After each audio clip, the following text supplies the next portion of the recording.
America, Donald, PDM जमातों, अपने मुनर्रिफ अरकान general Bajwa, Pakistani media, business community, Hussain Haqqani और मोहसिन नकवी के बाद अब तहरीक इंसाफ की हुकूमत गिराने की मुबैना साजिश करने वालों में सऊदी अरब को भी शामिल कर लिया गया है। और यह बयान एक ऐसे वक्त में सामने आया है जिस वक्त सऊदी अरब का आला सतह का वफ्द पाकिस्तान में आया हुआ था और पाकिस्तान में सरमायाकारी के हवाले से अहम बातचीत चल रही थी। कल इमरान खान से मुलाकात के बाद एक टीवी इंटरव्यू में तहरीक इंसाफ के सीनियर रहनुमा शेर अफजल मरवत ने दावा किया कि तहरीक इंसाफ की हुकूमत के खिलाफ रजीम चेंज की साजिश में अमेरिका के साथ साथ सऊदी अरब भी शामिल था। और PTI ने पार्टी सतह पर शेर अफजल मरवत के बयान से लाताल्लुकी का इजहार कर दिया है और वजाहतें दी जा रही हैं। तहरीक इंसाफ के तर्जुमान के बयान के मुताबिक रजीम चेंज ऑपरेशन में सऊदी अरब के किरदार से मुतालिक शेर अफजल मरवत के ख्यालात हक़ाइक़ से मुनाफी हैं। तहरीक इंसाफ और इमरान खान सऊदी अरब को निहायत कदर व मंजिलत की निगाह से देखते हैं। इमरान खान का सऊदी वली अहद मोहम्मद बिन सलमान से बाहिमी एहतराम का ताल्लुक है। शेर अफजल मरवत का मौक़िफ़ उनकी ज़ाती राय है जिसे PTI की क़यादत और कारकुनों की तायद हासिल नहीं है। इसके बाद खुद शेर अफजल मरवत का अपना बयान सामने आया जिसमें उन्होंने कहा कि उन्होंने सऊदी अरब से मुतालिक जो बयान दिया है वो उनकी अपनी ज़ाती राय है, लेकिन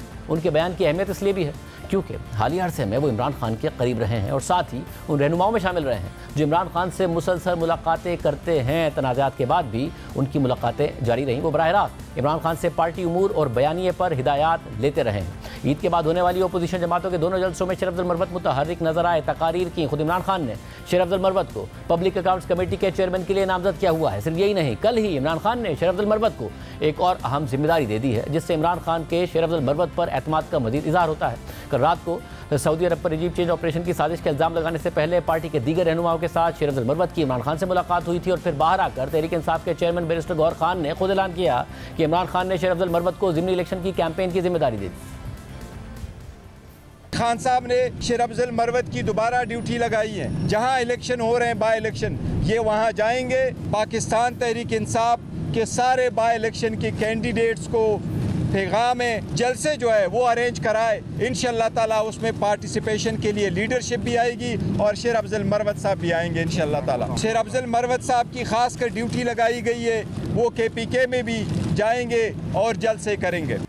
इसके अलावा भी इमरान खान ने आज फ़ौज की क़यादत के हवाले से सख्त बयान दिया है, मगर बाहर आकर गौहर खान ने कहा कि हमारी इस हवाले से कोई राय नहीं है या इमरान खान साहब की फ़ौज के हवाले से कोई ना उन्होंने कोई बयान दिया है। हालांकि मीडिया से गुफ्तगू में इमरान खान ने सहाफ़ियों से सख्त बातें की। फिर पार्टी एक तरफ कोशिश कर रही है मौलाना फजल रहमान को मनाने की, असद कैसर साहब, मगर दूसरी तरफ वज़ीर आला खैबर पख्तूनख्वा अली अमीन गंडापुर ने उनके खिलाफ बयान दे दिया है। पार्टी में क्या हो रहा है? वलीद इकबाल साहब सीनियर रहनुमा तहरीक इंसाफ हमारे साथ मौजूद हैं। वलीद इकबाल साहब बहुत शुक्रिया हमें ज्वाइन करने के लिए। इकबाल साहब, ज़ाहिर है कल सऊदी अरब पर एक रजीम चेंज का इल्ज़ाम लगा दिया मरवत साहब ने, पार्टी ने फासला इख्तियार किया। आज खुद मरवत साहब ने भी कहा मेरी ज़ाती राय है। उनकी कल मुलाकात हुई थी इमरान खान साहब से, आज फिर गौहर खान साहब की मुलाकात हुई और उन्होंने बाहर आके कहा कि इमरान खान साहब ने कभी फ़ौज के हवाले से कोई बात नहीं की। हालांकि इमरान खान साहब ने खुद ने आज फ़ौज की क़यादत पर बराह रास्त इल्ज़ामात लगाए हैं, सहाफ़ियों से गुफ्तगू में भी लगाए हैं और ये सवाल सहाफ़ियों ने भी किया। क्या कोई कोऑर्डिनेशन का मसला है पार्टी के अंदर? किन किन मसाइल का शिकार है पार्टी? देखिए जी, इसमें कोई मैं इनकार नहीं करता इस बात से कि चैलेंजेस जो हैं वो बढ़ जाते हैं जब आपका एक मरकजी किरदार जो होता है, जो कि आपके बानी चेयरमैन है हमारे केस में, वो कैद में है और उन तक जो रसाई है वो बहुत महदूद है। और वो ना सिर्फ महदूद है बल्कि ऐसे हालात में होती है जहाँ पे प्राइवेसी भी कोई नहीं है और मुसलसल आप सुने भी जा रहे होते हैं, देखे भी जा रहे होते हैं, रिकॉर्ड भी हो रहे होते हैं। तो उस वजह से ये कुछ आप समझ, अगर मैं अंग्रेजी की इस्तेलाह इस्तेमाल करूं कि मैसेज कुछ कभी कभी गार्बल हो जाता है। बट मैं आपको 120% वाजे ये कर सकता हूं बतौर पार्टी के तर्जुमान के और पार्टी के तर्जुमान आला जो कि रऊफ हसन साहब हैं, उनकी तरफ से जारी करदा बयान, मैं उनकी टीम का हिस्सा हूं, जहां पे मरवत साहब की जो सऊदी अरेबिया के हवाले से उन्होंने जो बयान दिया निजी टीवी चैनल पर, उससे बिल्कुल लाताल्लुकी का इजहार किया है हमारी पार्टी ने और बल्कि उसको हकायक से यकसर मुनाफी करार दिया है और वो उनकी ज़ाती राय ही हो सकती है, पार्टी का मौक़िफ़ कतई तौर पर वो नहीं है। मतलब और क्या जो बहुत सारे ज़ाहिर मामलात आए, जब सेनेट के नामजदगियाँ आई तो उसमें असद कैसर साहब ने कहा कि मैं यकीनी तौर पर नहीं कह सकता इमरान खान साहब के हवाले से कि ये उन्हीं के दिए गए नाम हैं। दीगर मामलात में भी बहुत सारे, क्या कोर कमेटी जो है वो ख़ुद को बतौर सेकेंड टियर लीडरशिप चला नहीं पा रही है? इमरान खान साहब की एब्सेंस में उनके आपस के इख्तलाफात हैं जो इस तमाम चीज़ों की वजह बन रहे हैं, मुख्तलिफ बयानात की सूरत में भी और मुख्तलिफ पॉलिसी फैसलों की सूरत में भी? नहीं जी, ऐसा नहीं है। कोर कमेटी अपना किरदार अदा कर रही है लेकिन पार्टी की जो है वो हर लिहाज से कोशिश यही होती है, और पार्टी की आदत की भी, कि अहम मामलात अगर हों, जिस तरह के आप देखा सेनेट की आपकी नामजदगियां हमारी जो थी उम्मीदवारों की, या उससे पहले खैबर पख्तूनख्वा की जो काबीना और इस तरह का सारा सिलसिला था, उसमें खान साहब की बराह रास्त जो है इनपुट ली जाए। तो उस वक्त उस मरहले पर जिसकी मैं बात कर रहा हूँ, तब तो रसाई भी बहुत महदूद थी, और फिर पैगाम रसानी भी ज़रा मुश्किल हो रही थी कि एक दो अफराद जाके मिल रहे थे और फिर अगले दिन कोई एक दो और अफराद मिले तो उससे कुछ और तासुर सामने आया। तो मैं कह रहा हूँ ना, चैलेंज जो है उसमें यही है कि हमारी जो बानी चेयरमैन है वो कैद है, और उसकी वजह से जो उनकी तक महदूद रसाई है वो उसके नतीजे में ये कॉम्प्लिकेशंस जो हैं वो आ रही हैं।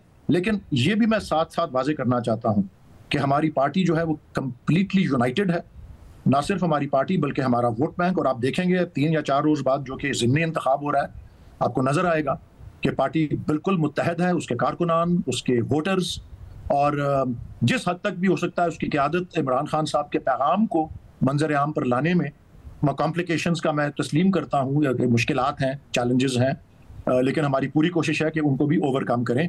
देखें, गार्बल्ड मैसेजिंग या मुतसादिम राय का इजहार अब देख रहे हैं PMLN में हो रहा है। उनके वज़ीर इत्तलात भी कह रहे हैं कि जी जावेद लतीफ़ साहब की बयान को संजीदगी से नहीं लेना चाहिए, and so on and so fourth. तो पॉलिटिकल पार्टीज में वैसे भी कुछ ना कुछ, सवाए कि अगर आप PPP का मिसाल ले लें, वो कोई पोजीशन ही नहीं ले रहे, वो हर चीज़ पे खामोश हैं। वो 6 जजेस का खत आया वो खामोश थे, वो भावलनगर में कोई इंसिडेंट हुआ वो खामोश रहे। तो वो खामोशी जिसने रखी हुई है, चलें वो उसके मैसेज को ना इधर पढ़ सकते हैं ना उधर पढ़ सकते हैं, लेकिन जिन्होंने खामोशी नहीं रखी हुई वहाँ थोड़ा बहुत इख्तलाफ राय या कुछ मुतजाद बयानात भी सामने आते हैं, जो कि मेरे नज़दीक मामूल है, कोई ऐसी गैर मामूली चीज़ नहीं। मतलब और सर, ये जो आपने बात की नून लीग के हवाले से, बिल्कुल ये बातें नून लीग में भी नज़र आ रही हैं, मगर इस वक्त आपकी पार्टी का मसला ये है कि आप इस वक्त रिसीविंग एंड पर हैं। ज़ाहिर एक रियासती जबर का शिकार हो रहे हैं, आपके अपने लीडर इस वक्त जेल में मौजूद हैं।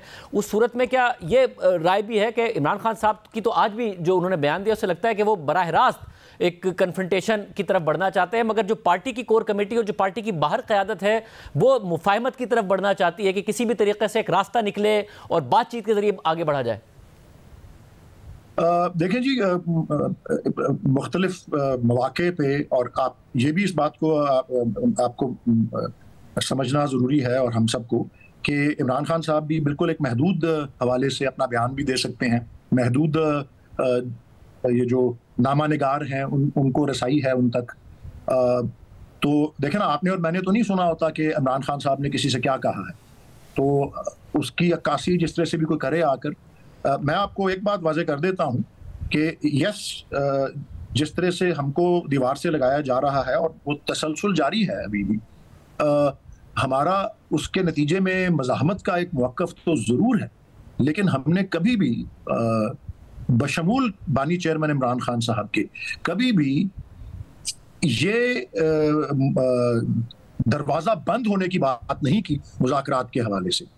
यानी कि कॉन्फ्रंटेशन तो चले जहां जरूरी है और हमारी मजबूरी है, क्योंकि ताली दोनों हाथों से बचती है। अगर कोई हमारी तरफ हाथ बढ़ाए तो मैं सिर्फ ये अर्ज करना चाह रहा हूं कि रेकन्सिलिएशन का कभी भी कोई भी दरवाजा हमारी तरफ से बंद नहीं है। अगर कॉन्फ्रंटेशन आपको तासुर मिल रहा है तो उसकी वजह यही है कि हमें हमारे बारे में कोई पॉलिसी नहीं बदल रही, और हमें उसी जो है जबर का सामना है, उसमें नरमी आए, कोई हमारे तरफ हाथ बढ़ाए हम भी उनकी तरफ हाथ बढ़ाएंगे। अच्छा, साफियों से प्राइम मिनिस्टर थे, जब खान साहब प्राइम मिनिस्टर थे, उन्होंने तो हिंदुस्तान और नरेंद्र मोदी तक से हाथ बढ़ाने की बात की थी। आप दुश्मन मुल्क तक थे हाथ बढ़ाते, तो आप तो अपने मुल्क के लोगों की बात कर रहे हैं। मतलब एक और मामला, जैसे खान साहब ने जब सहाफ़ियों से बात की तो उन्होंने अपने जलसे के हवाले से भी चंद दिन पहले कहा था कि मौलाना फजल रहमान से भी हम बात करेंगे, राब्ता करेंगे, मगर और असद कैसर साहब भी उनसे राब्ता कर रहे हैं, मामला आगे बढ़ाने की कोशिश कर रहे हैं। मगर आज वज़ीर आला खैबर पख्तूनख्वा गंडापुर साहब का बयान आ गया, जो बड़ा सख्त बयान है कि मौलाना तो ब्लैकमेलिंग कर रहे हैं ओहदों के लिए और इस मामले पर वो सौदा कर लेंगे। तो ये पार्टी की फिर क्या पॉलिसी है इस हवाले से? देखिए जी, मेरे ख्याल में गंडापुर साहब से इस बात पर कोई इत्तफाक जो है वो बनता है कि अगर JUIF को अप्रोच किया गया है, मज़ाहमत का जो सिलसिला अगर रास्ता लेना है, अगर वो हमारे हम ख्याल हैं तो हम उनको हर सूरत इनवाइट करना चाहेंगे, और हम चाहेंगे कि वो जितना ज़्यादा जितना गुड़ डालें उतना मीठा होता है। लेकिन अगर वो उसको मुमकिन बनाने के लिए ये मुतालबा कर रहे हैं कि उनको केपी में ओहदे दिए जाएं, या ये जो गंडापुर साहब ने बात की है, तो मैं भी समझता हूं कि गंडापुर साहब ने उस हवाले से सख्ती का अगर कोई सख्त जबान भी इस्तेमाल की है तो वो जायज़ है। जैसे वो तो गवर्नर की या कश्मीर कमेटी की बात करें, वो ये कह रहे हैं वफाक से किसी भी तरीके से वो कर लेंगे मामला तय। वो तो देखना, उसी से तो पता लगता है कि वो किस साइड पे खड़े हैं। अगर उन्होंने हमसे कोई मुतालबा किया है इस तरह का, और अगर आप हवाला दे रहे हैं, गंडापुर साहब ने कहा है कि वो दूसरी तरफ ब्लैकमेल कर रहे हैं, तो देखिए जी, मौलाना की हिस्ट्री तो एक है जिसको सब जानते हैं। अगर उन्होंने वही जो माजी में उनका रहा है तरीक़ाकार, जिसमें तो अब आप बहरहाल 8 नवंबर 2007 की एक बड़ी मशहूर मीटिंग भी है जो कि एन डब्ल्यू पैटरसन के साथ उन्होंने की थी, और जो मंजर आम पे उसके सारे कफ़ायफ और तफसीलात आ गई थी। तो बहरहाल जी, सुबह का भूला अगर शाम को वापस लौट आए तो उसे भूला नहीं कहना चाहिए। अगर मौलाना हमारी कैंपेन ज्वाइन करते हैं और हमारी मुहिम ज्वाइन करते हैं जो कि तहरीक तहफ़्फ़ुज़ आईन पाकिस्तान कहलाती है और उस पर हमारे हम ख्याल हैं, तो उनको हम ज़रूर वेलकम करेंगे। लेकिन अगर वो उसको इस्तेमाल करेंगे एज लीवरेज हमारे साथ केपी में या वफाक के साथ कोई पोजीशन लेने के लिए, गवर्नरशिप या कश्मीर कमेटी, तो ऑब्वियसली फिर it will be just more of the same thing जो माजी में होता रहा है।